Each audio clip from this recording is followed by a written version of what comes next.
Good evening, it's Thursday, July 13th. Welcome to a new episode of System Update, our live nightly show that airs every Monday through Friday at 7 p.m. Eastern, exclusively here on Rumble, the free speech alternative to YouTube. Tonight, a new streaming service called Kick is offering tens of millions of dollars, in one case $100 million, to some of the world's most popular streamers to leave Twitch, the Amazon-owned platform that has long been the industry leader. The extraordinary amount of money that Kick is lavishing on these content creators is enabled by the fact that the platform is owned by Stake.com, which has numerous shady interests, including a major interest in online crypto casinos, where people around the world gamble their paychecks on blackjack, roulette, and other games of chance as they fall into gambling addictions online. All of this would be somewhat ordinary and banal. All sorts of sports celebrities and other influencers are now frequently paid by gambling sites to encourage their followers and fans to gamble their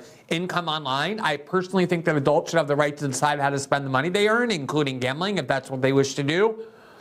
But what makes Kick so uniquely pernicious, even kind of creepy and repulsive, is that the popular creators they are lavishing with many millions of dollars in order to stream are known for having very young audiences filled with young adults and even teenagers under 18.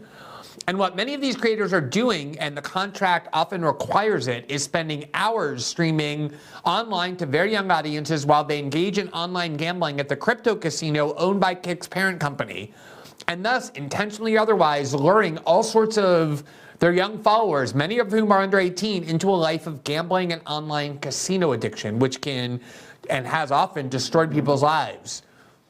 Now, there may be more shameful and degenerate ways to earn a living than getting paid tens of millions of dollars a year to influence young people, including minors, to become gambling addicts. But if there are more shameful and degenerate actions than that, there aren't many. This site is now booming. It is becoming a major player in the world of online streamers, many of whom have enormous amounts of fame and following similar in size to those of pop stars or A-list Hollywood actors. And so this company needs some light shined on it and some journalistic scrutiny, and we're going to start tonight with laying out the basics of what we know. Then in 2018, a very radical leftist shocked the political world when she launched a successful primary challenge to one of the most powerful Democrats in Congress, Joe Crowley, long touted as Nancy Pelosi's heir apparent due to his talent in raising lobbyist money.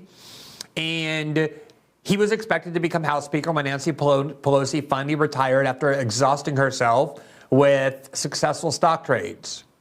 The challenger's name was Alexandria Ocasio-Cortez, and her 2018 campaign was primarily predicated on a vow to undermine and subvert the dastardly oligarchical Democratic Party establishment.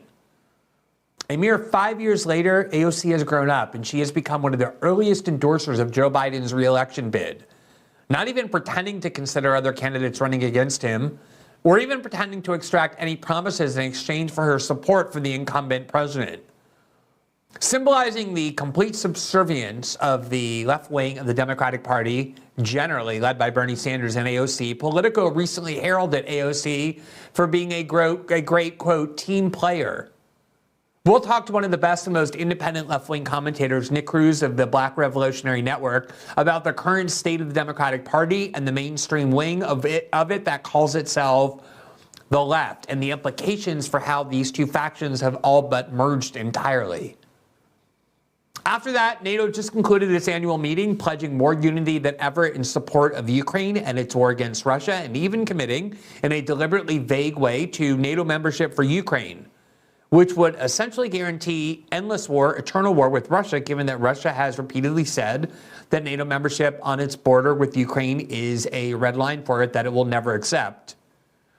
We attempted to obtain press credentials for that conference so that the independent journalist Michael Tracey could report on it for our show, but that application was rejected under very cryptic circumstances. We'll talk to Michael about that process, as well as the latest developments with the U.S. role in the proxy war in Ukraine, which, although the media barely talks about it, is now going on a year and a half with no end in sight.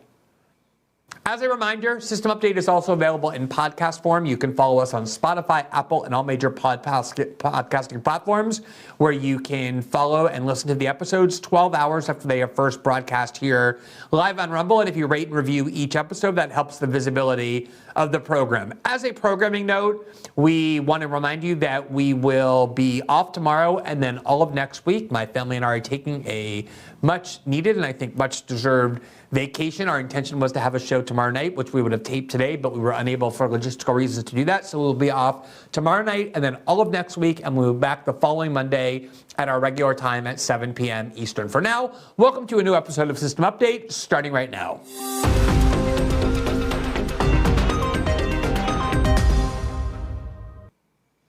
The report we're doing tonight is a bit off the beaten path from the sort of topics we typically cover, but we decided nonetheless to do it because we think the topic merits a lot of attention. There is this entire world that most journalists don't know about, primarily because they're too old to pay attention to it, even though the people who dominate the world in terms of influence and the like are infinitely more famous than, and therefore influential than virtually anybody that journalists do pay attention to, and that's the world of online streaming. Many of these people have millions and millions and millions of followers and fans all over the world, typically within the age group of 12 to 24, and so they often fly under the radar of what corporate media pays attention to. The most famous among them are on the level of pop stars or A-list Hollywood actors in terms of the amount of fame that they wield, and yet most journalists who are over 30 don't even know their names, let alone know anything about this world, and it receives very little attention, although given the influence it wields, it deserves to.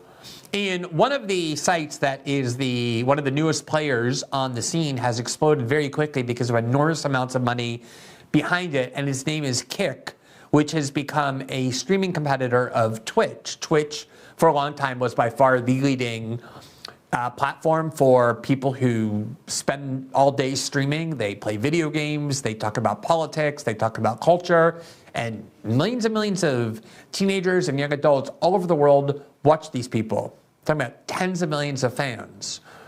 Twitch is owned by Amazon, and it has become increasingly repressive, like a lot of big tech has, and so it's driven away many of its top stars, and a lot of them are now going to this platform called Kick, which is offering enormous sums of money in order to lure these very well-known and influential content creators to their site. And because Kick has such sketchy and I think repellent practices and is really doing a lot of damage in the world, I just want to bring your attention to some of those practices, and it's something that we intend to report on as we dig more into it. So first of all, Kick really became known to corporate media outlets just recently. In fact, within the last month, here you see a New York Times article on June 16th of 2023 reporting on one Twitch star, one of the biggest, if not the biggest, who goes by the name XQC. He signed a $100 million deal with Kick, a rival platform to Twitch. And that $100 million, obviously, is the kind of contract that major NBA players get. Here's what the New York Times said in the subheadline. The deal signed by Felix Lengyel, known as QXC, matches traditional athletes' contracts and is another sign of Twitch's tense relationship with its top streamers. Quote, Felix Lengyel, a Canadian known online as QXC, is signing a 2-year, roughly $70 million contract. That's $35 million a year he's getting paid, with incentives that could push the total to about $100 million, said his agent Ryan Morrison. Mr. Lengyel's deal, about as large as the 2-year contract extension signed by the Los Angeles Lakers' LeBron James last year, could shake up the economics of the online entertainment world. Now, the obvious question is, even if he brings with him millions of viewers, as he's almost certain to do, his audience is enormous, I'm certain they will follow him wherever they go, how will Kick possibly monetize his audience enough to justify a $100 million contract over the 2 years? And the answer is they can't, they won't, there's no way they will.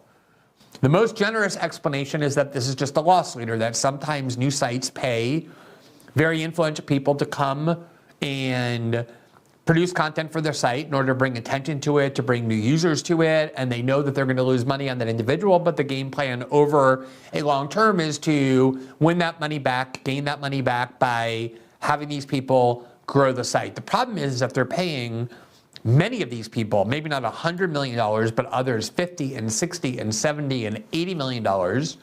People whose names you probably don't know if you're over the age of 30, and yet people whose fame is off the charts for younger people and who wield enormous influence. They stream all day long, 6 hours and 8 hours and 10 hours a day, and these kids just sit and watch them and are obviously influenced by what they do. That's why they command so much money, not just because they bring eyeballs with them, but because they can influence people's behavior in all sorts of ways. The issue has arisen that a lot of these people are making a lot of money because they are encouraging their viewers, including very young people, to go and use online gambling sites. This has been going on not just at Kick, but even before that at Twitch. So here you see a Washington Post article from December of last year reporting on this tension, and it reads, top Twitch creator endorses platform connected to crypto gambling site. And this is about this person who was on Twitch, one of the top creators with millions of followers, who now is going to Kick. And here's what the article says. Tyler Trainwreck's Nicknam is a gamer and gambler with 2.1 million followers on the live streaming platform Twitch, known for his sense of humor, honesty, and occasional controversy. Nicknam, 31, says he wants to eventually launch his own live streaming platform that would let content creators keep 95% of revenue while the company keeps 5%. And told the Post he has investors who believe in his vision. In Monday's statement, Nicknam said he would be advising Kick.com, another streaming platform, in a non-ownership role. He linked users to his Kick account, which accrued 8,000 followers overnight. In a message to the Post, Nicknam confirmed a connection between Kick and Stake, the crypto gambling website Nicknam uses on his stream. So Stake is a company that owns a crypto casino. You take your Bitcoin or other cryptocurrency and you go to this casino and you gamble your digital currency online. Again, if you're an adult, have fun, have at it. That's absolutely your right. But the idea clearly here is to take this young audience and monetize them by turning them into gambling addicts. So you have people being paid $20, $30, $50 million to encourage 14-year-olds and 16-year-olds to take as much money as they can get their hands on and spend it playing blackjack all day or other games of chance. The Post continues. He said that Eddie Craven, whom he described as an owner of Stake, was an investor in Kick. He added that the people behind the site liked his ideas and his Twitch following, so he was able to join as an advisor. Kick confirmed the news in an email, writing that Craven, quote, is involved in Kick, though Stake itself is not an investor. No comment, but 100 more questions, Graham said, when told Nicknam had confirmed Stake and Kick were connected. For now, Kick.com's community guidelines confusingly say they don't allow gambling, quote, with other users. Nicknam said the site hasn't been updated with the real terms of service yet. Now, there has been some talk within these kind of digital outlets that cover this world. And again, I want to stress, I know if you haven't heard of this site, if you haven't heard of these people, this might seem trivial. It's anything but. This is a huge industry of many hundreds of millions of people influencing kids in all sorts of ways that do fly under the radar, precisely because most journalists are too old to have heard of any of these people or pay attention to any of what's going on here. So here's one of those digital sites called Analytics Insight, which in March of this year had this article entitled, Is Kick.com Just a Vehicle for Stake's Online Casino? And it reads, quote, what sets Kick.com apart from other live streaming platforms is its close relationship with the online casino Stake.com. As mentioned earlier, Trainwreck and Ed Craven are popular names linking the companies. However, many have raised concerns that the success of Kick.com is not solely based on the quality of its platform, but also Stake.com's financial interests. They believe Kick.com may be merely a vehicle for the online casino to reach a wider audience. First, there is no denying the connection between Kick and Stake. Trainwreck confirmed the same in his Washington Post statement, saying that Ed Craven has invested in the newly formed platform. Like any other company, Stake.com is using Kick.com as an advertising channel. Stake sponsors streams on Kick, with the streamers paying chance-based games on its site. Of course, given Stake's reputation in the marketing sector, you can understand the critics' concern. Ed Craven's company has been very aggressive in his marketing strategies. So let me just show you a little bit of what this looks like in actual practice. So one of the most, I guess you could say, famous and influential streamers is someone by the name of Aiden Ross, who is a Jewish kid who was raised in the suburbs and yet has adopted this kind of posture of hip hop and developed and cultivated relationships with a lot of black athletes and hip hop artists and has become enormous, has a gigantic following of young people. And he went to kick from Twitch early this year or late last year for a contract that is in the tens of millions of dollars. And what he does for most of his time, or much of his time, is he sits online and he plays blackjack at this crypto casino that's owned by Kick.com. So he is getting paid enormous sums of money, tens of millions of dollars, to have his young audience watch him play casino games with cryptocurrency while he obviously is very excited by it and influences and encourages others to use it. So let's just take a look at just one excerpt of hundreds of hours that you could watch of him doing this. Because I know a lot of you guys that watch me, you like literally don't have jobs and shit, and like, no, listen, because they're kids. You guys are bums. No, they're kids. No, you guys are kids. Like, you guys are in high school and shit. I didn't have a job in high school. And for anybody who doesn't know, who's new to the streams, 10% of whatever Aiden ends up with is. So, chat, I'm gonna let you guys talk to me, bro, because chat, I'm trying to get you guys to 150 so I can get away mad motherfuckers. Listen. Damn. So that's him talking about his audience, and you hear him saying there that they're kids, they're people in high school, and yet he's being paid by a crypto casino tens of millions of dollars to stream to exactly who these people are. Now, recently there was another influencer who was offered a Kick contract. His name is, his name is Rice Gum, and he's probably one of the most famous streamers on the internet. And here he is describing the fact that the contract that he was offered by Kick requires him, he rejected this contract, but it requires him to spend hours online gambling at the crypto casino owned by Kick. That's what these contracts are for, according to him. I had the Kick deal in front of me. I had the Rumble deal in front of me. And the Rumble deal just looked better, bro. Maybe they spent all their bread on XQ and Aiden, I don't know. But, like, they wanted me to gamble, like, 30... Oh, well, like, I could stream, but in order to make the most possible on Kick, they wanted me to gamble, like, 30 days or something. I don't know. Whereas Rumble, they just want me to make content. They can, like, you can actually post vids. Now, there are some legal issues here that I don't want to opine on too definitively since I haven't seen many of these contracts, although I've seen a couple, which include what he just described, that they require this kind of gambling. I don't know if that's true of everyone, including the people I've named. I haven't seen those contracts. But what I do know is that these creators get tens of millions of dollars. They then go on to Kick.com and they spend hours gambling in front of their young audience. There are definitely legal issues in terms of whether a influencer is in the United States and promoting online gambling or engaging in online gambling while on U.S. soil. That can create all kinds of legal issues.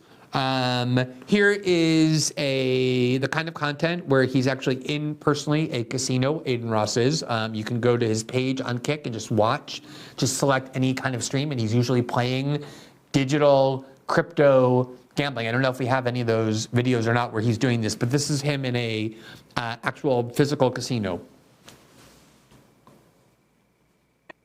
Come on. I know you did. I know you did. What? What the fuck am I looking at? Every time you have a blackjack, he has it. Oh my god. Yo! How fucking mental is this? 4 or 5. Come on. Come on, this is it. This is a big one for us. Bro, please, bro. Right here. 10 right here, right here, right here. Bust. Bust. 10. What? Oh my god, bro. We just pushed on another fucking 21. I can't believe this shit. That was $120,000 right there. We just pushed on again. Kids, don't gamble. Nah, this is bad. Yeah, this is bad. Don't gamble. It'll fucking melt your brain. What the fuck is going on? So there you see, I mean, and of course, they know that there are a lot of kids in the audience watching. That's the point of what their popularity is for. Now, just to conclude some of this reporting, because like I said, there's some things here that are kind of unclear, and then there's other parts of it that seem very clear. Here was an article from the Michigan Daily that was headlined, Aiden Ross sets bad precedents for Twitch gambling, and it talks about how even prior to going to Twitch, he would frequently promote cryptocurrencies and also promote gambling to his audience. He would just sit there and play online gambling for his young audience. There's all kinds of talk about how various things influence children, how gender ideology and woke ideology are influencing young people.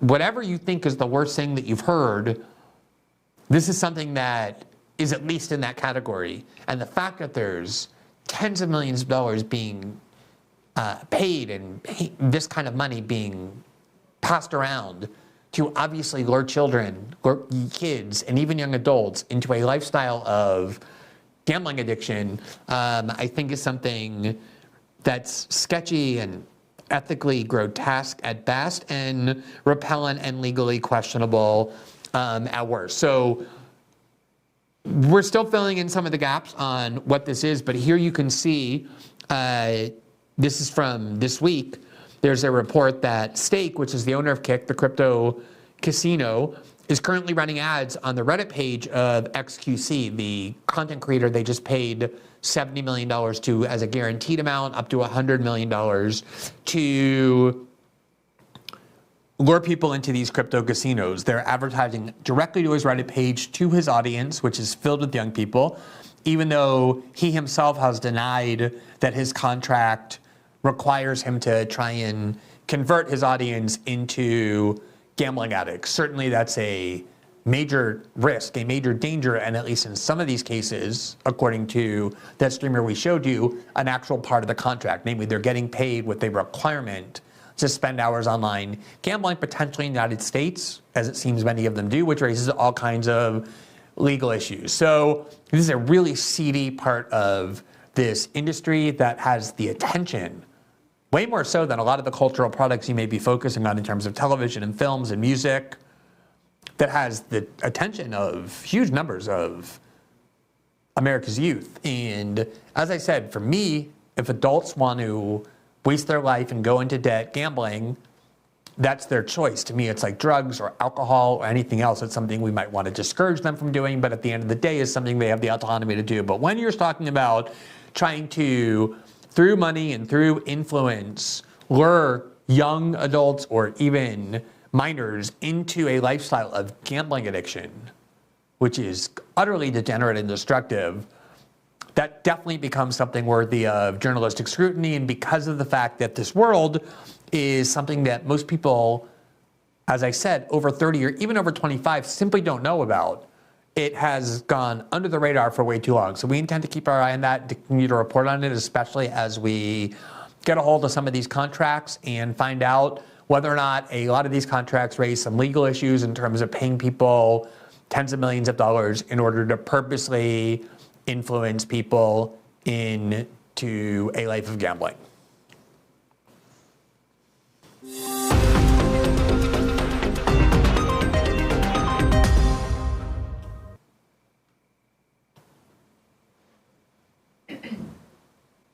Hey, need ways to support the program. One way is we rely on our viewers to become members of our locals community, but another way is through sponsors. And I've been very lucky because I was able to negotiate that the only sponsors I will ever have for the show are ones who really want to support our program and be a part of it. And that is true for Field of Greens, which is our first sponsor, but also a product that really does align with my actual values, the way I live my life, so that when I look in front of the camera and talk about it, I never feel like a mercenary, meaning someone talking about a product because I'm paid to. I would only allow endorsements and sponsors of products that I take, and that I take because it really does align with the way I live my life. And that is true of Field of Greens, which is a fruit and vegetable supplement. I'm a vegan, so fruit and vegetables are crucial to my diet, but it's crucial for the health of everybody, whether you're vegan, vegetarian, or a consumer of meat. And what distinguishes it from other supplements with fruit and vegetables is they've very carefully selected over the course of many months with medical consultation. They gave me the full long explanation that each fruit and vegetable is specifically selected to target and strengthen a specific part of your biological system, your cardiovascular health, your liver and kidney functioning, your immune system, your metabolism. That's the reason I take it, is to stay healthy in those specific ways and healthy overall. And what I really like about it is it works fast. I'm not a very patient person. If you're like me, you don't want to take a product that has benefits 12 months from now. Right away, you will feel healthier. You'll have more energy. It'll be visible. People will comment that your skin and hair look healthier. And it can also help you lose weight if that's one of your goals. And the thing that impresses me the most in terms of the product's integrity and why I feel comfortable is they give this better health promise, which is you take Field of Greens, not for very long. If you go to your next doctor visit and your doctor doesn't say something like, wow, whatever you're doing, keep it up, or your friends don't say, you look much better, you can return it for a refund. That is product integrity. I was able to negotiate as part of the sponsorship to help you get started that if you order your first order, you get 15% off, another 10% off when you subscribe for recurring orders. And obviously, patronizing any of our sponsors helps our show, especially if you use the promo code we've arranged, which is to visit fieldofgreens.com and use the promo code Glenn. That's fieldofgreens.com, promo code Glenn. I would not endorse any product I don't feel good about, and that is absolutely true for Field of Greens, our first sponsor.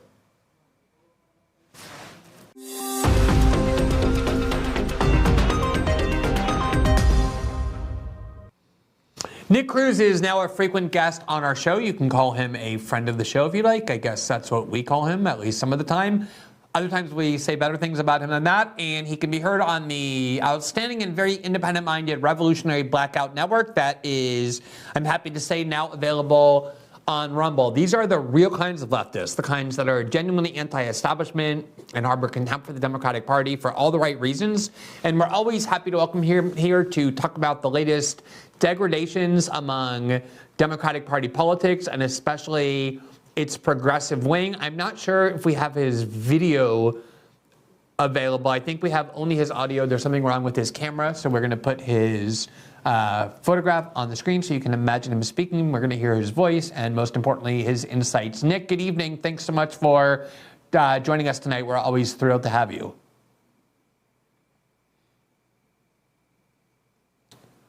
I'm not hearing Nick.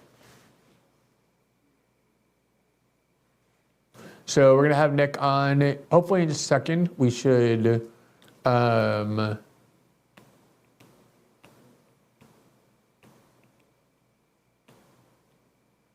So we're going to have Nick on in just a second. We have a couple of technical issues on his end that we're working out. So one of the things I wanted to ask him about is that the congresswoman from Queens and the Bronx who ran in 2018 by waving the banner of taking on the Democratic Party establishment and waging war from inside the Democratic Party against its piety, imperialism, and militarism, has just endorsed Joe Biden. I want to talk to Nick about that. I think we have Nick now. Can you hear me now, Nick? Yeah, can you guys hear me? I apologize about that, Glenn. No worries, no worries. We're happy to have you here. Thanks for joining us. Yeah, it's great to be on. I think I heard you talking about the progressives endorsing Joe Biden earlier before. Yeah, so let me just show for people who haven't seen it the fact that not only did AOC decide to endorse the sitting incumbent president for re-election, Joe Biden, even though there are two primary challengers that he has, Marianne Williamson and RFK Jr., as well as a third-party candidate who's running, Cornel West, who supposedly espouses ideas that AOC at least once pretended to believe in, much more so than she pretended to believe in the ideology of Joe Biden.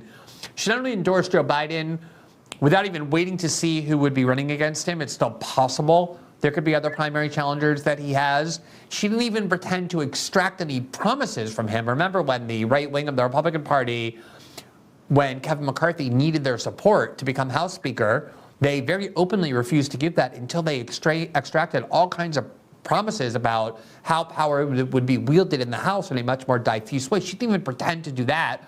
And then to add insult to injury, the place she chose to unveil her endorsement is the podcast Pod Save America, hosted by Obama administration national security officials who are complete and steadfast loyalists to the Democratic Party. You wind them up and they heap praise on not just the Democratic Party, but it's on all of its leaders. It's basically a place where the Chuck Schumers and Nancy Pelosi's of the world go to talk to their loyal flock. So let's look at her doing this, and I'm going to just, I don't even have to ask you a question, Nick. You're going to be all ready just to spout all sorts of things once you hear this. So I'm going to subject you to this one more time, and I apologize in advance. But for anyone in our audience who did not see it, here is AOC formally endorsing the current Democratic incumbent president, Joe Biden. The president's only primary opponents are Marianne Williamson, Robert F. Kennedy Jr.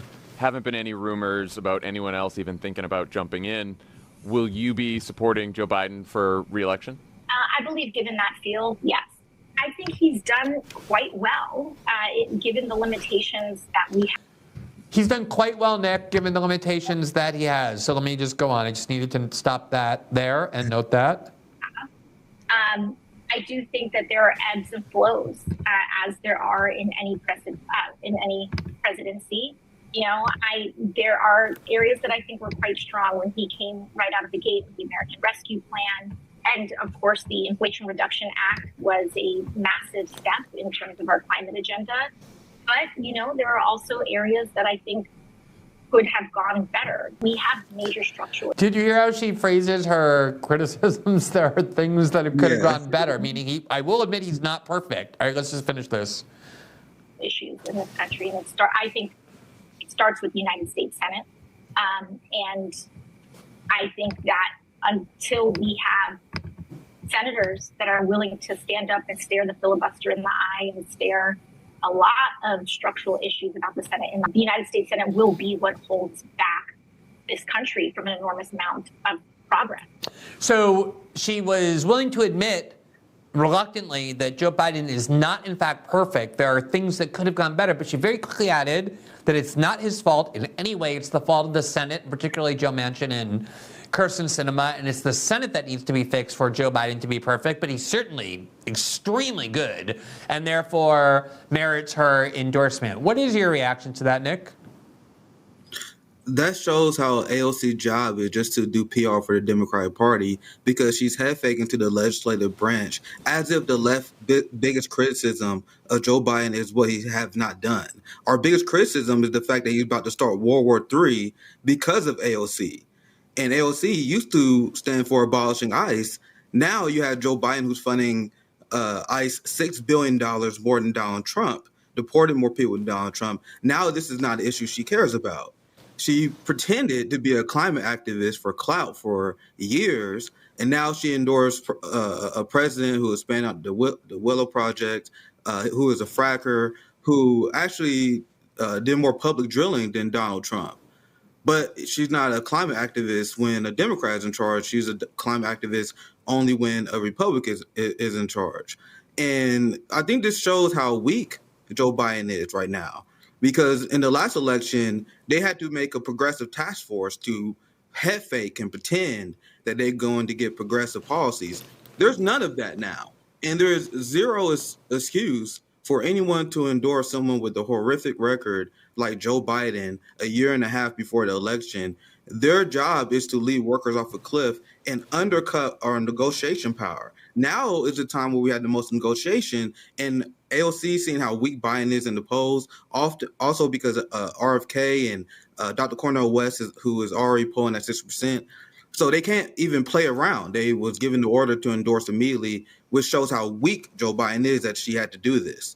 Do you remember the time in 2018 when she picked out a really striking outfit, all white? It was very dramatic, and she put it on, and then she went down to the border, and she posed in front of a camera that was wielded by her staffer in front of that fence overlooking a parking lot. But it was eventually, if you traversed that parking lot, you arrived at the place where migrants were held, and she posed in these very pained and anguished ways because she was so deeply moved as a human being about the cruelty at the border. Nothing has changed at the border. Absolutely nothing has changed about the border. And she has not even gone down there or even barely mentioned the border. And the thing I genuinely don't understand is how people don't end up being offended by this. The fact that they just so blatantly trifle with people's emotions in ways that prove so completely inauthentic. And that's the argument that we make at Revolutionary Blackout. Who's really worse, Glenn?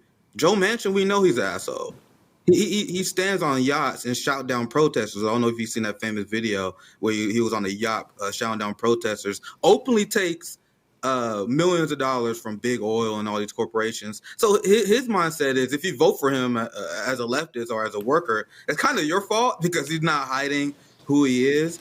I will make the argument that it takes a special kind of evil and maliciousness to do what AOC and Bernie Sanders has done. And the professional managerial class, for the most part, has protected them from the reckoning that is going to come. This reckoning, and you see the increased anger about AOC and Bernie. Even Jacobin now has the balls to criticize AOC and Bernie Sanders now, just because there's overwhelmingly dislike over her. And her politics has failed.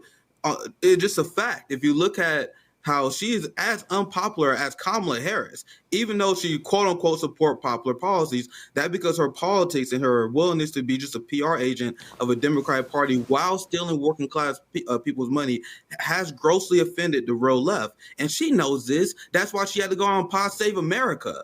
She can't even go on social Democrat-like channels. She has to go full establishment because she lost any support from the left. Even people that are to the right of me had enough of AOC and her fake gaslighting nonsense. And my friend, Comrade Missy, predicted that she's going to be the next Nancy Pelosi, and that's exactly what's going on. When you look at her pro-war votes, when you see how she's whipping support for the Democratic Party, that is exactly what her role is right now. She completely abandoned the left, and anyone on the left who's propping her up, they're just being willful idiots, and she's not even trying to appeal to them anymore. Yeah, I think it's an interesting point. She did used to go on kind of left-wing shows, on shows that were still loyal to the Democratic Party, but did that kind of like pretending to be angry about neoliberalism and the like. And she wouldn't even show her face there anymore because she can't get asked one critical question. She confines herself now to the studios of CNN and MSNBC and these Pod Save America type podcasts where she's treated basically, the transformation is complete. She basically is Nancy Pelosi now. Politico welcomed her to the fold just a few months ago with an article entitled, The Evolution of AOC, and the subheadline was something like, she went from being an outsider to the ultimate team player. The thing that I find so sickening about it is that, in reality, she and Bernie, who convinced people they were waging a war against the Democratic establishment, as you say, if you turn on Rachel Maddow or Chris Hayes or Anderson Cooper or read the op-ed page of the New York Times, you know what you're getting. Those are people who are hardcore partisans of the Democratic Party. They're speaking to hardcore partisans of the Democratic Party. They're not hiding who they are. They're exactly who they say they are, which is they want you to vote Democrat all the time. What makes AOC and Bernie so insidious is that in a lot of ways they've become the most important weapon of the Democratic Party establishment. Its most valuable asset. At the same time, they were pretending to undermine it because you don't need to convince Rachel Maddow fans to go and vote Democrat. They're going to vote Democrat no matter what. What you need are the kind of younger people who don't really like the Democratic Party, whose self-identity depends on keeping the Democratic Party at a distance, who may not vote, who may vote for Cornel West as a protest. And AOC and Bernie are the ones who lead those people, the ones you really need to get out their asses and go vote every 2 years and to vote for the Democratic Party without fail. So at the same time, they're telling people and collecting money based on the fraudulent image that they're enemies of the Democratic Party establishment. They, in fact, are its most important instruments. And it really makes me upset because I was part of the Bernie campaign. And I don't know if you remember the Bernie Sanders rallies. And I remember there'd be a lot of seniors or any person struggling with disease or anyone struggling with poverty. These people would give their testimony at these Bernie rallies. I don't know if you guys remember this. And they were talking about how we were bankrupt. I'm just giving an example. They were talking about how they're bankrupted because they don't have Medicare for all, et cetera, et cetera. They would be damn near crying. And the whole crowd would be crying to Bernie Sanders. And Bernie Sanders and AOC would look these people right in their eyes and say, we will fight for you. We will fight for your health care. Meanwhile, Medicare for all is dead. They endorsing a guy who said they would veto Medicare for all. What? That's absolutely He said he would disgusting. veto it. He would veto it, even if it passed. Yes. Even if somehow Bernie and AOC did a miracle and got it to pass, Biden would veto it. And AOC is not putting even any pressure on them. In fact, Biden helped privatize Medicaid and helped kick millions of people off their insurance. I give David Sirota a lot of props for reporting on that. So Biden kicked off millions of people off of health care, and the healthcare champion, Bernie Sanders, endorsed that guy. After looking at cancer patient in the eye, and you look at YouTube, I'm sure all of them still up. Looks all these people in the eye and said, we will fight for you. These people with medical debt. I got family who suffer from medical debt. They look me in the eye and they say they're going to fight for us. And now they completely capitulated to the worst neoliberal war criminal scumbags. Once again, the reckoning just started. They don't even know what's coming. Like, this heat's going to continue. You know, speaking of that, people with medical debt and people who are really struggling economically, there's this, polls show that one of Biden's vulnerabilities, his main vulnerability is the perception that he's just too old to run. But a secondary vulnerability that's very significant is the fact that people do not perceive the economy as healthy, as producing benefits for their lives, which ultimately is all that matters.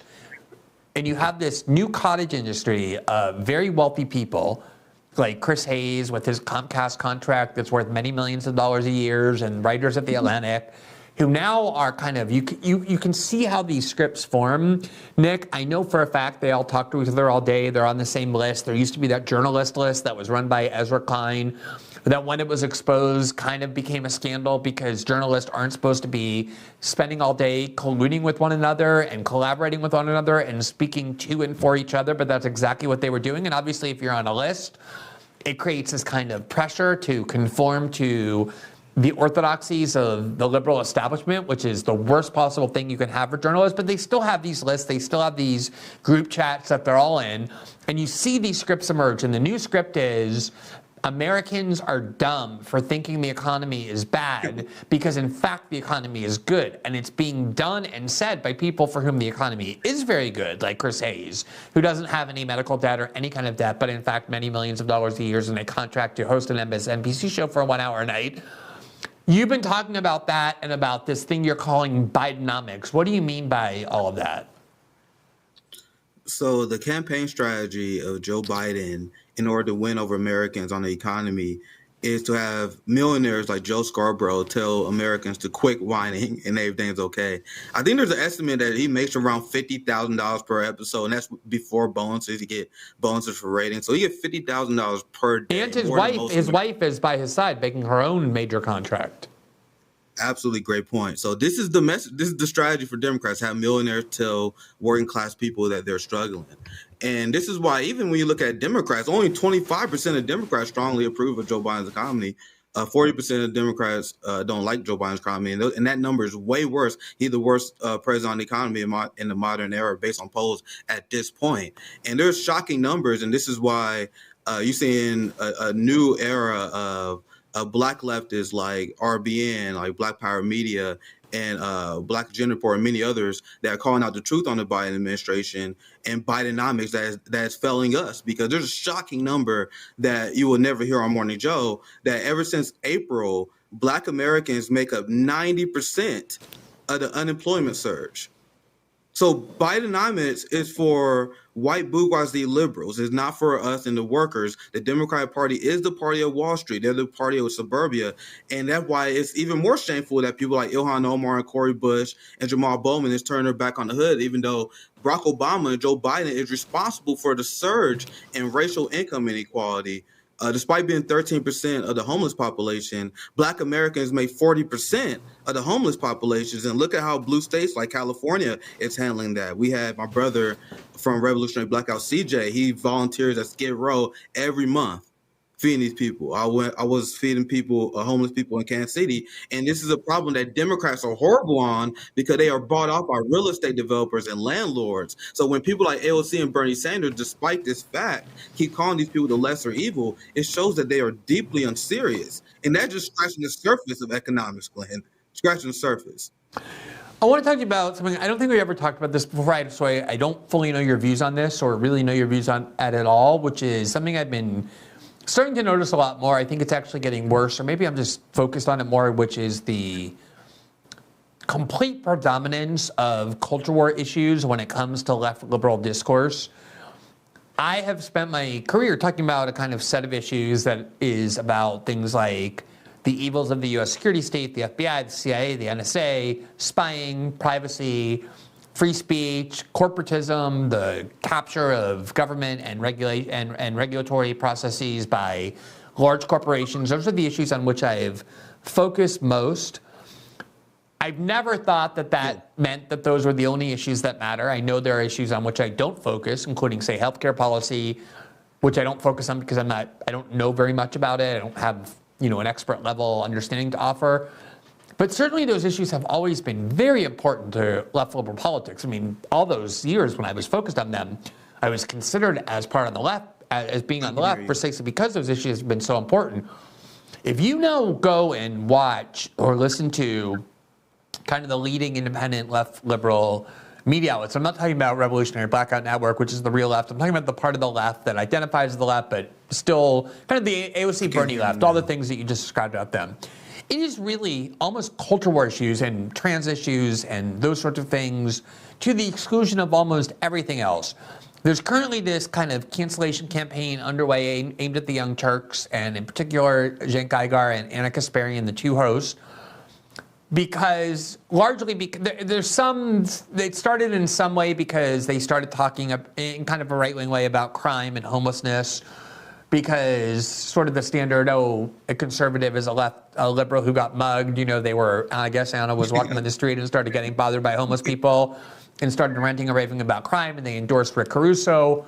But really the true precipitating event was Anna Kasparian's heresy on not trans issues in general, where I would say she supports the kind of general trans agenda of legal rights and the like for trans people, 95%, probably more than most Americans do. But, some of these kind of turf talking points about language that gets used for female reproductive parts that she's offended by and things of that nature, the sports issue. And what really amazes me is, for me, the Young Turks has for years taken all kinds of positions that should be totally anathema to left liberal politics. I mean, Anna Kasparian, in what looked like a paid interview for NATO, interviewed Madeleine Albright, one of the worst warmongers in the world, and he praised on her for like an hour straight. Nobody cared. No one resigned from the Young Turks over it, because these issues of like imperialism and militarism and corporatism almost have no weight at all in a lot of left-wing discourse now. In fact, if you talk about those things, they almost code as being on the right.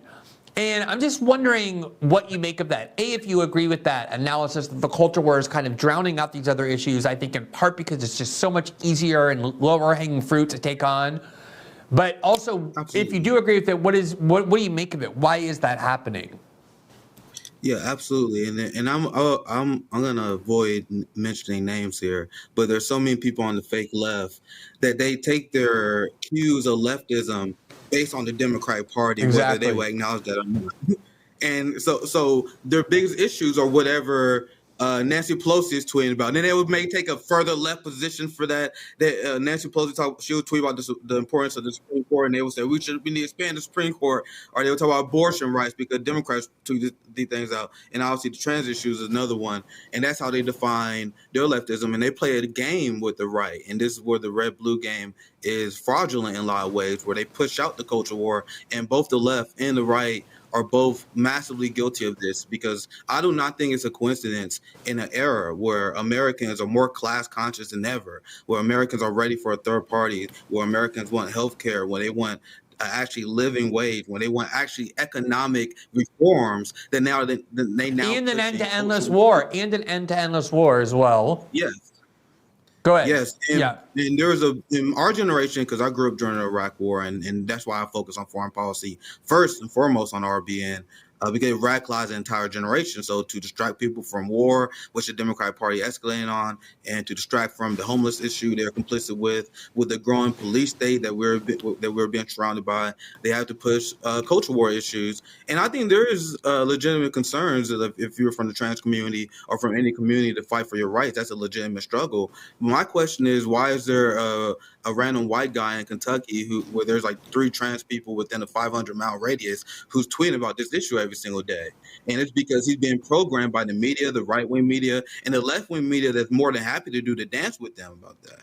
See, now at Revolutionary Blackout, we define the traditional left values of challenging and implementing reforms on the government and actual social revolutionary reform as leftism, challenging empire as leftism, addressing material reality as leftism, which is why the fact that anyone gave TYT credibility before was absurd. When you look at Anna Consparian's insane anti-homeless takes, when you look at the fact that they pretty much support the Democratic Party's push for every single war, and there's many other left bourgeoisie commentators like Sam Cedar who famously said in a debate with Jackson Hinkle that he don't care about how much the police is funded more.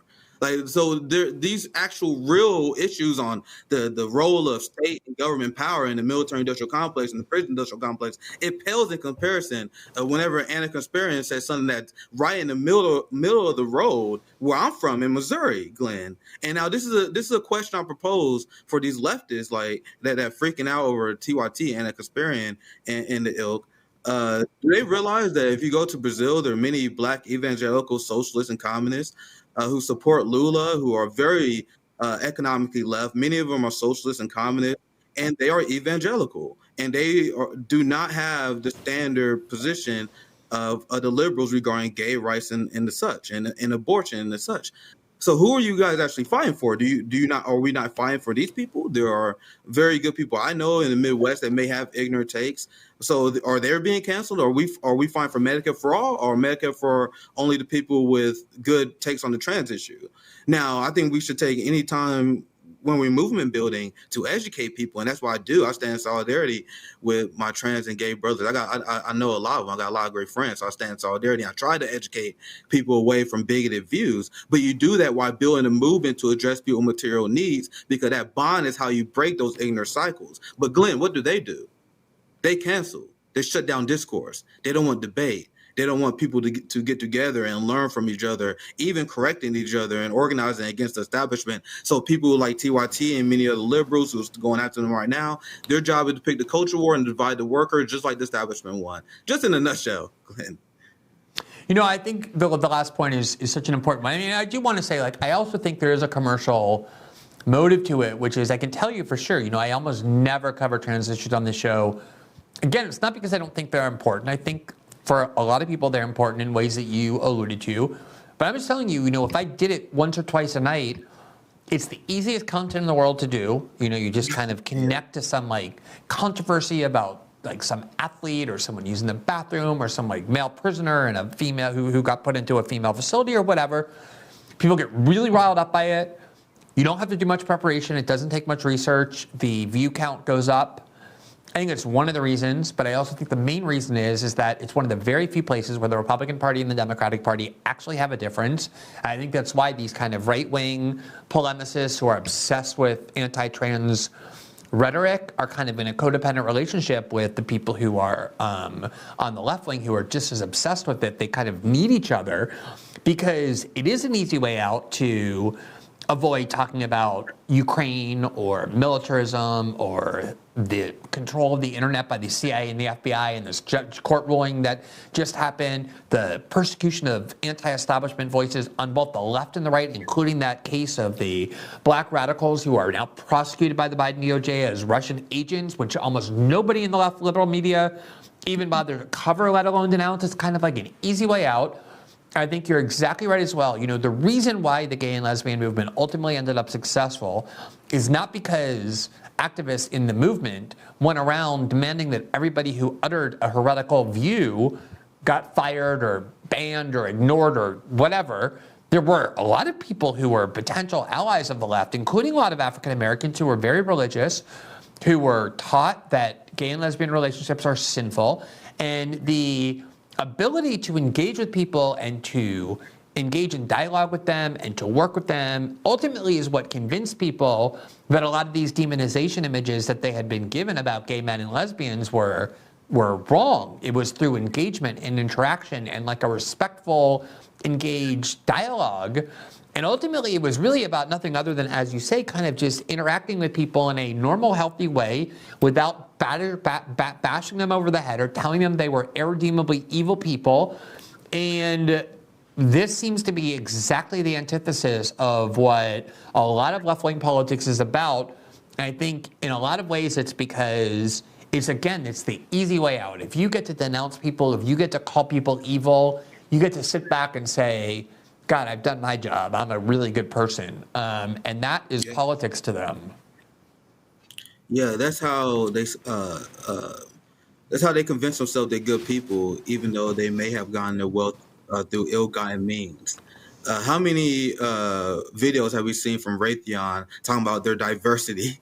Right, Wall Street, who plundered and destroyed black wealth, talking about how they got diversity programs to get black women position in high positions of power. Remember the CIA ad about the woman who was like with various forms of mental health pathologies and, you know, a first generation non-binary immigrant, and this is the CIA touting this. Yeah, and they replace actual liberation of the working class and improving material needs for these suburban bourgeoisie issues. To be frank, and that's how they sleep well at night, even though they support blue dog Democrats, even though they vote for Joe Biden, who is escalating World War III.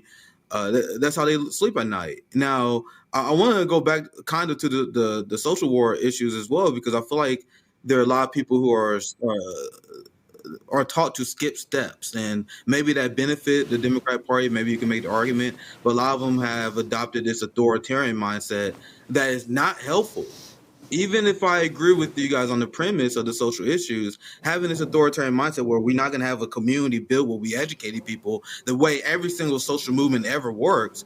Instead, you guys said we're going to rely on the government stranglehold over Twitter and social media to censor people, cut people off for community, and ban people from organizing together. The best way to have a real empathy-based working class is have one that's one to have conversation and grow from each other, and that comes from us acknowledging each other's material needs, and that is not what the liberal bourgeoisie class that support Joe Biden has in common with us. So what do, Glenn? They peddle in nonstop culture war nonsense. Anna Kasparian, for example, since we mentioned her before, is a multi-millionaire who never worked a real honest day in her life. So what does she have to connect herself to the worker to make it like they're on the side? It's just nonstop red, blue culture war nonsense, and that's what it is. Absolutely.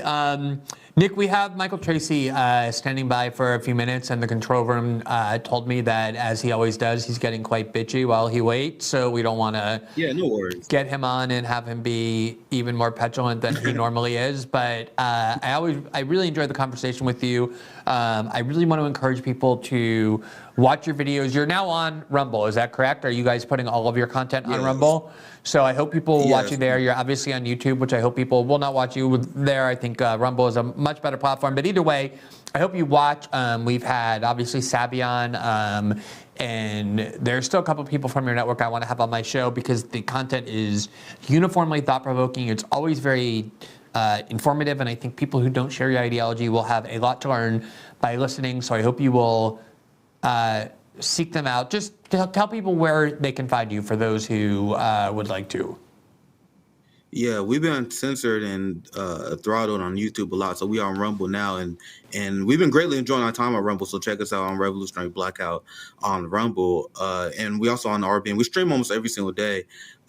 Last night I had Aaron Good and David Taboot on. We was talking about RFK and JFK and the assassination. And one thing that we were talking about that I know you talk about all the time is how liberals became the pro-CIA party and how even though Trump talked about the deep state, there is actually a legitimate permanent state that the left must engage and must have as their number one priority, which AOC and the left, they don't do at all. And I got a lot of criticisms of RFK Jr. I made it very vocal especially regarding Israel. But I do give him a lot of credit regarding calling out the deep state, the CIA, and intelligence agencies, because if you don't, you're deeply unserious. But anyway, it's always fun, Glenn. It's always a very thought-provoking show. Very cathartic as well. Thank you for having me on. Yeah, I feel the same way. It's great to talk to you. We will definitely talk to you again shortly. Have a great evening.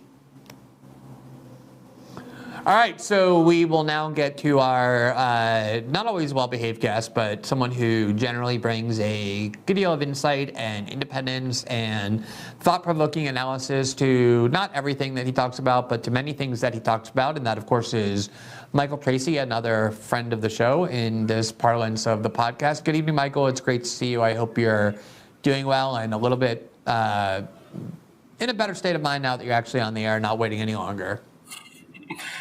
I've taught myself some breathing exercises just to make it through those very laborious waits. So Don't you I'm insult okay. my guest. All right, so let's start with the NATO conference that just took place in Lithuania. And before we get to the substance... Summit. They call it a summit. Very pompous. So yes, it was a summit where people of the world come together. You have covered... I don't know if you covered the NATO summit previously, but you covered similar NATO meetings. No, I did. Yes, okay. You covered the NATO summit last year. One of the things we wanted you to do was to go this year and cover the summit for our program, where you could be a journalist who has credentials to attend the press conferences and the like and report on what's happening for our program. You made an application to get your credentials. Tell the audience what happened. Yeah, so last year I did cover the NATO summit held in Madrid, Spain, as a credentialed member of the media. I was actually a bit surprised that I was allowed to attend last year, given my track record of taking a fairly skeptical line on NATO policy, especially vis-a-vis the war in Ukraine. And so, it was pleasantly surprising that they did allow that. And so I got a fair amount of access, was able to interview / question everybody from Erdogan to Canadian officials and all kinds of European diplomats and so forth. And it was useful, and I have it at my Substack and published it elsewhere. And so the idea this year was that, given that your show launched last December, and I'm a fairly frequent guest, I might do some reports for your show on the NATO summit firsthand. So I had plans to travel to Lithuania, where the summit was held, and was going to be a correspondent of sorts. And then at the last minute, my application for the media accreditation process was rejected, and I was told by NATO specifically that no explanation would be provided.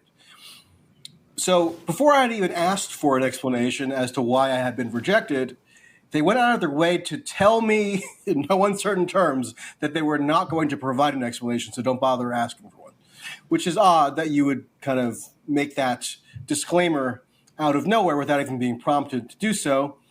And now, can I say with absolute certainty that it was a function of my putting in the application that I was going to be operating, at least in part, as a correspondent for Glenn Greenwald's System Update show on Rumble? No, I can't say that was the decisive variable that led to the rejection, but I think it's probably a fair inference or a fair surmise that might have had something to do with it, because the accreditation process for media is actually run with the host country in conjunction with NATO. So Lithuanian authorities were participants in the accreditation process, to approve or deny certain media. And whereas I guess in Spain they might have had a more laissez-faire approach, in Lithuania, which, as you might know, is kind of a bastion of the more hard-line sentiment within NATO to take increasingly more bellicose action toward Russia, to basically cut off all remaining ties, as minimal as they are, with Russia. They seemingly apply that same mindset to their deliberative process around media accreditation. So there was at least one fewer person there who had anything like a skeptical attitude toward the proceedings and could maybe take a more critical approach. And I think that's to the detriment of everyone who wants, kind of a robust media and a robust, accountability imposed on people in positions of huge power, which I think definitely applies to the NATO summit. Absolutely, no. And my reaction when you told me that you had been rejected and that you were rejected under these circumstances was I had said I was not only unsurprised, I would have been surprised had you gotten these credentials, because not only you, but also myself, obviously, are outspoken opponents of the U.S. involvement in Ukraine in the broader attempt to fuel this proxy war, something that is extremely important to NATO, certainly the leading foreign policy priority of the alliance, of the CIA, and particularly the Eastern European states, who, as you say, tend to be even more fanatical about it, perhaps for valid historical reasons, but they most definitely are these hardline anti-Russia states that are vehement in their support for Ukraine and contemptuous of anybody who raises dissenting voices. And I think the prevailing ethos in the West very much has become this idea that dissent simply is not tolerated. One of the first things that EU states did, or the EU did when the Russians invaded, was ban any platform from hosting Russian state media, even if they think that people should hear from them. You're no longer allowed legally to provide that. So this kind of crushing of dissent, this prohibition of dissent, including denying credentials to any journalist that might actually ask hard questions, is very much aligned with the mentality. Now, let me ask you about the substance.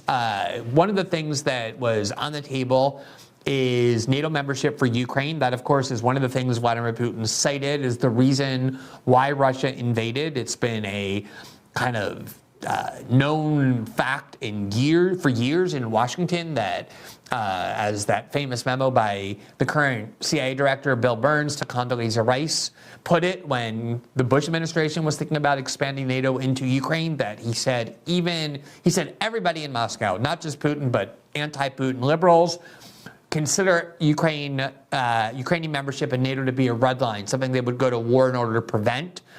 When Joe Biden was asked shortly before the summit if he was ready to give Ukraine membership in NATO, he said, not yet, I don't think they're ready, but eventually I think that it's something that should happen. The consensus seemed to be that once the war is over, Ukraine should get membership. You've made the point, though, that in a lot of ways it almost is like a technicality, that in reality NATO has already subsumed or absorbed Ukraine. So what is your view on NATO membership, and why do you think that in a de facto way NATO has already swallowed up Ukraine? Yeah, Newsweek actually asked me to write a piece exactly on this that came out a couple days ago, so people can look that up if they're interested in further detail. But the short of it is, whether or not Ukraine ascends to formal NATO membership status now is almost a red herring. It's almost a way in which the Biden administration in particular can say, oh, we're taking a moderate, measured approach in contrast with let's say some of these more hardline Eastern European states, whether it's the Baltics or Poland, who want immediate instatement of Ukraine as a full-fledged formal member. Because bear in mind, one of the benefits that comes with full-fledged NATO membership is that there's this collective security guarantee that kicks in, whereby countries are treaty-bound, in theory, to come to the defense of any country that's attacked that's a member of the alliance, right? But never is it spelled out exactly how that is supposed to work, or like what precise obligations are operative that are applicable to the NATO member states in the event of some country being attacked. So the only time this was invoked was after 9/11 on behalf of the United States, when NATO did initiate Article 5 proceedings. And then all that led to, for a lot of countries, was sending a handful of maybe advisors or whatever to Afghanistan for this kind of NATO subsidiary mission in the Afghanistan war.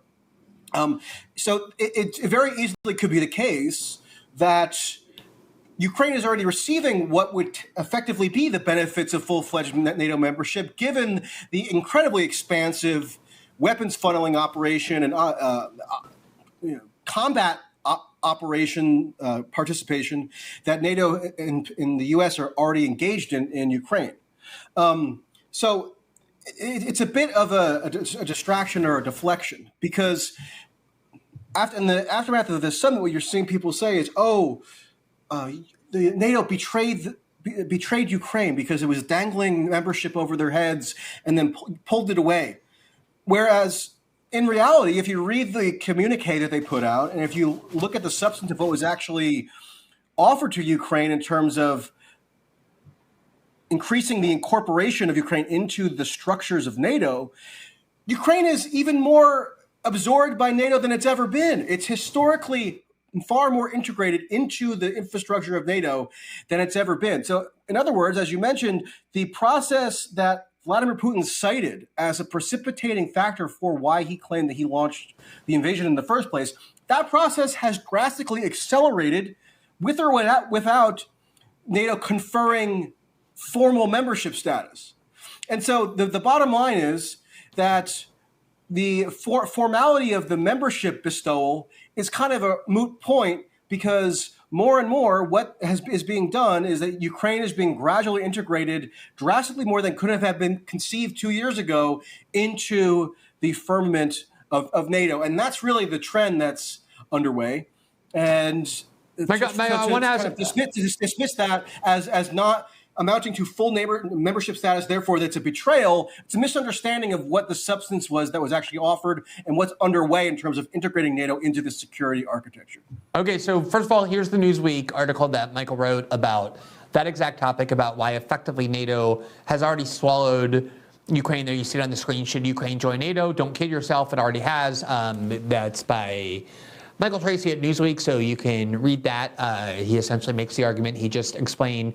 Here, I wanted to ask you something, Michael, about the kind of psychology of this war in the West in particular. I recall in the first couple of weeks, I wrote a couple of articles and made a couple of videos, and I could see a lot of this coming, where the energy and the emotion was of such intensity when the Russians invaded. The kind of reaction was so visceral across the entire West. Even if you go and look at the people who ultimately came to be skeptical of the war, voted even no on the authorization in those first few days, the things they were saying were so homogenized that you could just anticipate that this war was going to be very difficult to wind down ever without defeating the Russians, because the rhetoric was so maximalist about the moral component of this war.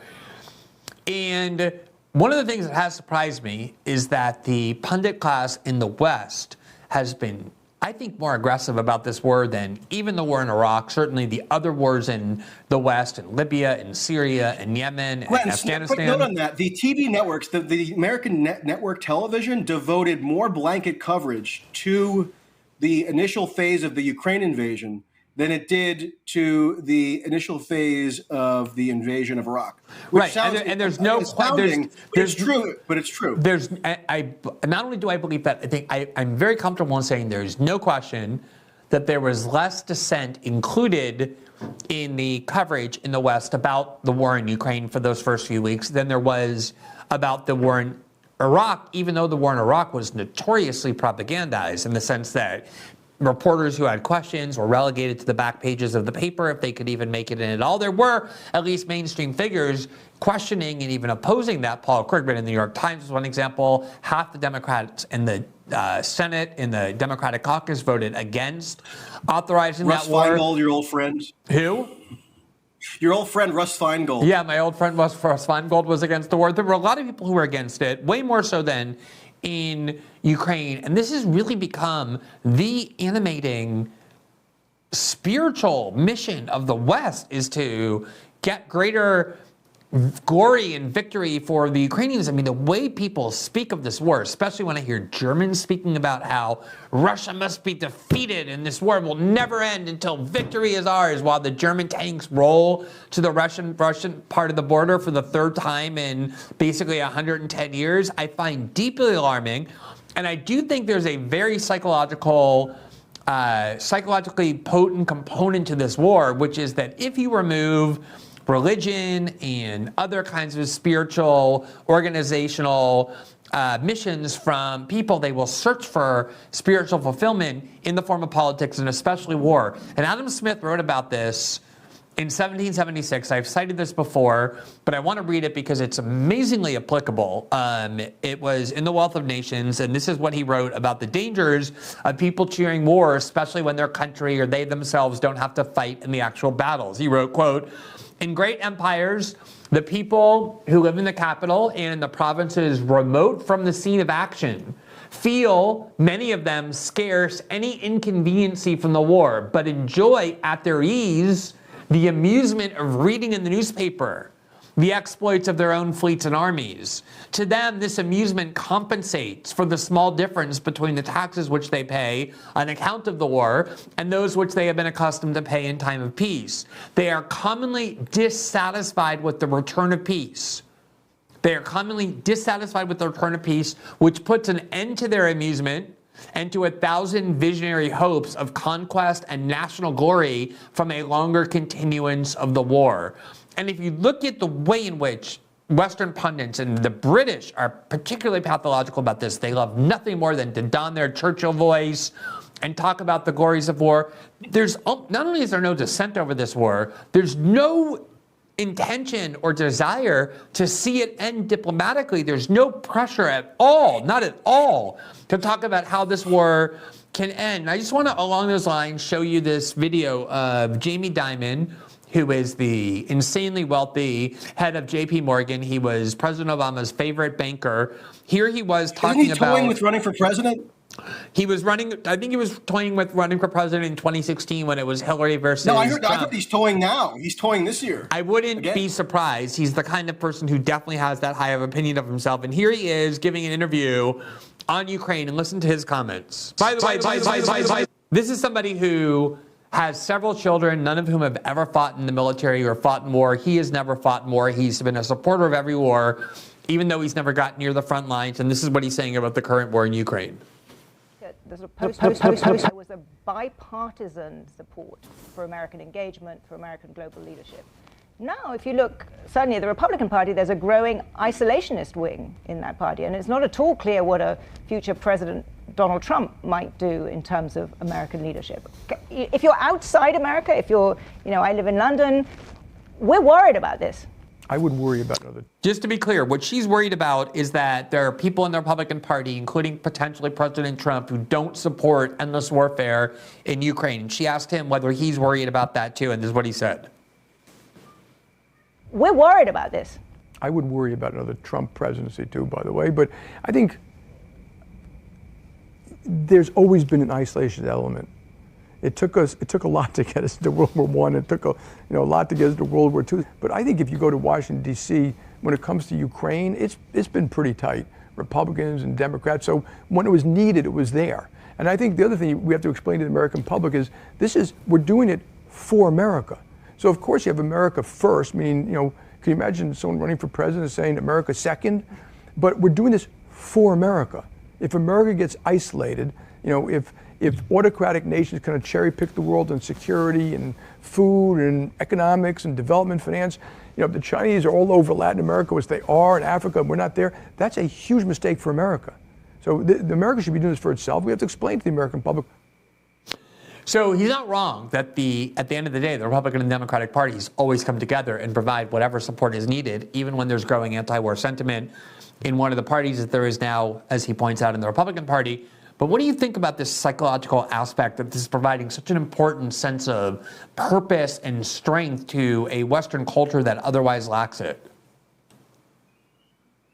Yeah, well, I think even the location of the NATO summit this year itself, meaning Vilnius, Lithuania, that it was held there in the first place is an indication of where the spiritual moorings are coming from that undergird this sprawling war effort. Remember, it was almost unthinkable not too long ago that the faction calling the shots of NATO overall would be these more kind of bellicose Eastern European statelets, and that it would have been taken away from, France and Germany as to who's calling the shots, really. But now the members of NATO are very explicit often that they are happy to transfer over kind of the spiritual leadership of NATO to these Eastern European states and Poland in particular, which is becoming perhaps the most strong military or most well-equipped and most heavily resourced military in NATO overall, in Europe anyway. And so, yeah, that just tells you what kind of a transformation has been happening. Emmanuel Macron, the president of France, a month or two ago gave a speech in Prague where he said that Europe is making up for its past historical wrongs or the past historical injustices that it's inflicted upon Eastern Europe by kind of conceding this sort of quasi-leadership spiritualistic status to the Eastern European flank of NATO and handing itself over to their prerogatives as to how to handle a conflict like Ukraine. And I think that kind of gives Europe, part of the European establishment, the security establishment anyway, this sort of sense of historical correction that they're undertaking by taking on this far more belligerent attitude toward Ukraine. And going to what Jamie Dimon said, think of how just genuinely repugnant that is to totally neglect the actual real world impact of what this policy has done, which is produce, the estimates vary, but at the very least, what we can say is there have been tens of thousands.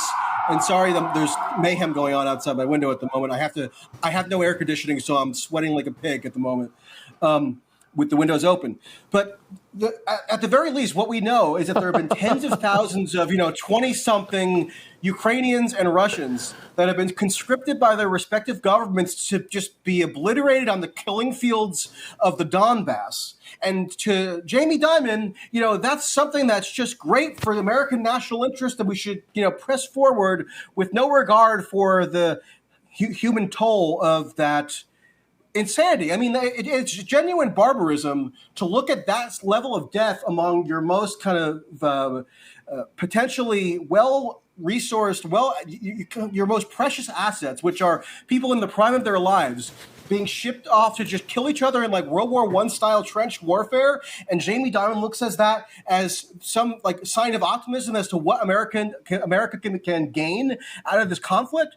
Yeah, I mean, it shows that they've supplanted any genuine sense of the suffering that's being wrought by this with this abstraction of whose interests can be advanced.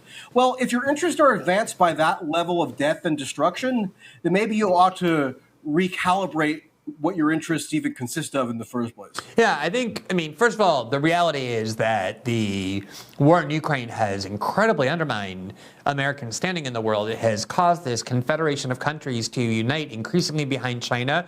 The Chinese marched into the Middle East, the traditional region of American influence, and negotiated a peace deal between the two leading regional superpowers, the Saudis on the one hand, the Iranians on the other. And with all this attention and energy and resources devoted to who's going to rule the Donbass, it's opened up the world for China to engage in all sorts of. You have that, but you also have, for example, the Prime Minister of Japan making the first ever war zone visit of a Japanese Prime Minister since 1945 and going to Ukraine and affirming their steadfast allegiance to American priorities in Ukraine.